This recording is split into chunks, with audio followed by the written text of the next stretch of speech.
জনাব লাল খান সাহেবের সহধর্মিণী আমার জগৎ জননী মা কবাই ওই মানে বকছাস 10 মাস ধরে দিন করবে ধরছে হে মানে বকছাস মানে ভাষাটা অন্য হবে হ্যাঁ ওটা কই নিকে এটা আমার মা লাগে আর এটা কি লাগে মা ভাই ভাই আমার আপন ভাই কি ভাই দাদা ভাই হ্যাঁ জনাব আনাস আনাম খান ইবনে সন এটা ওই যে Johnny Johnny yes papa eating সল তারপরে কি জানি এটা ও বাবা আচ্ছা ঠিক আছে আমার মাকে নিয়ে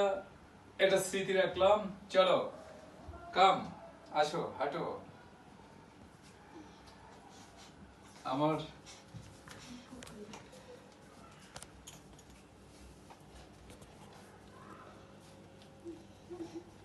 মা ওখানে যেয়ে বসেন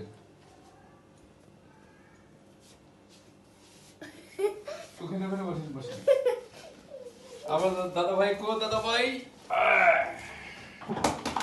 এই সবকিছু তো দেখা যাবে না মায়ের সুগুলি মা নিজে নষ্ট করে মা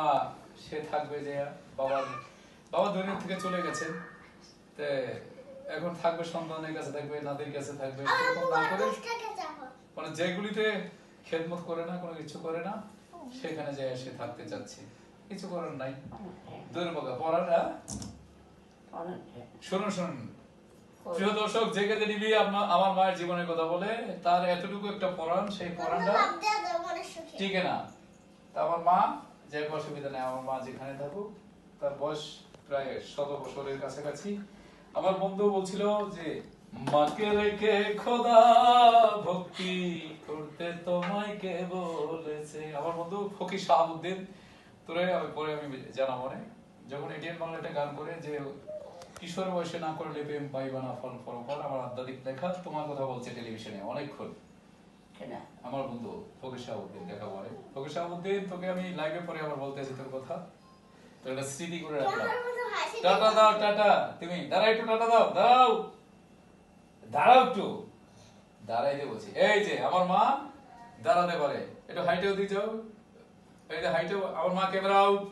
আমার মাকে আমার ছেলে হাঁটাই দিছে শাওন খান যাও দিয়ে হাইটে বাইরে এই যে নাচানাচি করে দিয়েছে বাইরে যাও আর লাগবে না আর দেওয়া লাগবে না টাটা আর টাটা লাগবে না আচ্ছা আচ্ছা আমার মা আবার এদিকে এসে পড়ছে আচ্ছা কাট আমার নাম কাট কাট